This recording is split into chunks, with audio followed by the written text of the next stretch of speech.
Hi friends, welcome back to my channel. இன்னைக்கு நம்ம சேனல்ல ஒரு சூப்பரான ஈஸியான ஹைதராபாத் எக் கறி எப்படி செய்யறதுன்னு தான் பார்க்க போறோம்.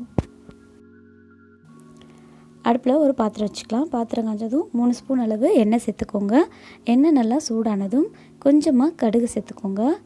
கடுகு நல்லா பொரிஞ்சு வர நேரத்துல ஃப்ரெஷ்ஷான ஒரு கொத்து கறிவேப்பிலை சேர்த்துக்கலாம். இதோட ஒரே ஒரு வரமிளகாய் 2 கிள்ளி போட்டுருக்கேன். ஒரு 2 பெரிய வெங்காயம் மீடியம் சைஸ் இருக்கக்கூடியது இந்த மாதிரி பொடி பொடியாக கட் பண்ணி சேர்த்துக்கலாம். இந்த வெங்காயம் ஓரளவு நல்லா வணங்கி வர சமயத்தில் 1/2 ஸ்பூன் அளவு இஞ்சி பூண்டு பேஸ்ட் சேர்த்துக்கலாம். இஞ்சி பூண்டு பேஸ்ட் கொஞ்சம் பச்சை வாசம் போகிற அளவு வணக்கி விடுங்க. இந்த ஸ்டேஜில் வந்து பார்த்திங்கன்னா நம்ம 2 பெரிய சைஸ் தக்காளி எடுத்து அதை மிக்சியில் போட்டு அரைச்சி வச்சுருக்கோம். அந்த பேஸ்ட்டை சேர்த்துக்கலாம். இப்போ ஓரளவு எண்ணெய் பிரிஞ்சு வர வரைக்கும் இந்த தக்காளி நல்லா வணங்கி வரட்டும். இப்போ தக்காளி பாருங்கள் ஓரளவு நல்லா எண்ணெய் பிரிஞ்சு வந்துடுச்சு. இப்போ நம்ம மசாலா பொருட்கள் சேர்த்துக்கலாம். 1/4 ஸ்பூன் அளவு மஞ்சள் தூள், 1/2 ஸ்பூன் அளவு மிளகாய் தூள், 1/2 ஸ்பூன் அளவு கொத்தமல்லி தூள், 1/2 ஸ்பூன் அளவு கரம் மசாலா. கரம் மசாலா இல்லைன்னா சிக்கன் மசாலா சேர்த்துக்கோங்க. இதோட கொஞ்சமாக சீரக பொடியும் சேர்த்துருக்கேன் ஃப்ளேவருக்காக. தேவையான அளவு உப்பு சேர்த்து இது நல்லா நம்ம வணக்கி விட்டுக்கலாம்.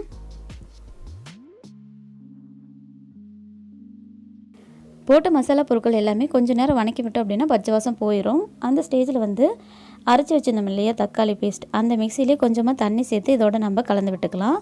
இந்த மாதிரி நல்லா கலந்து விட்டுருங்க. கலந்து விட்டுட்டு ஒரு கொதி வர வரைக்கும் விடுங்க. நல்லா ஒரு கொதி வந்த உடனே மறுபடியும் இந்த மாதிரி கிளறி விட்டுட்டு நம்ம முட்டை இதில் உடைச்சி ஊற்றிக்கலாம். நம்மளுக்கு எத்தனை முட்டை வேணுமோ அத்தனை முட்டை நம்ம உடைச்சி ஊற்றிக்கலாம். இன்றைக்கி நான் வந்து பார்த்திங்கன்னா சேர்த்துருக்கிற அளவு வந்து ஒரு 3 முட்டைக்கு கரெக்டானதாக இருக்கும். அதனால் 3 முட்டை நான் உடைச்சி ஊற்றிருக்கேன். உடைச்சி ஊற்றிட்டு அதை கிளற விடக்கூடாது. அப்படியே நீங்கள் மூடி வச்சுருங்க. மூடி வச்சுட்டு ஒரு 3 நிமிஷம் அப்படியே விட்டுருங்க. 3 நிமிஷம் கழித்து எடுத்துகிட்டு மறுபடியும் இந்த முட்டையை வந்து இந்த மாதிரி திருப்பி போட்டுக்கலாம். பாருங்கள், அது உடையாமல் அப்படியே நம்ம திருப்பி போட்டுட்டோம் அப்படின்னா நம்மளோட ஹைதராபாத் எக் கறி ரொம்ப டேஸ்ட்டாக கிடைக்கும். பார்க்க வந்து அதோட ஸ்ட்ரக்சரே சாப்பிடணும் போல் தோணும். முட்டையை இந்த மாதிரி திருப்பி போட்ட பிறகு மறுபடியும் லிட் வச்சு க்ளோஸ் பண்ணிக்கலாம். ஒரு 5 நிமிஷம் வேகட்டும். 5 நிமிஷம் கழித்து பார்க்கலாம். பாருங்கள், நம்ம ஊற்றின முட்டையெல்லாம் ஓரளவு வெந்துருச்சு.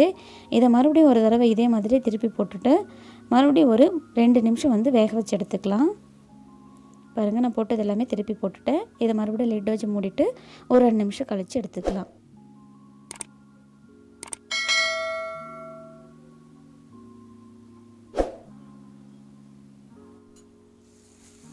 இப்போ 2 நிமிஷம் கழிச்சு ஓப்பன் பண்ணியாச்சு. நம்ம முட்டை சூப்பராக ரெடியாக இருக்குது. பார்க்கவே அவ்வளோ சூப்பரான ஸ்ட்ரக்சராக இருக்குது. இது நம்ம சப்பாத்தி சாதம் எது கூட வேணாலும் சாப்பிட்லாம். அவ்வளோ டேஸ்ட்டாக இருக்கும்.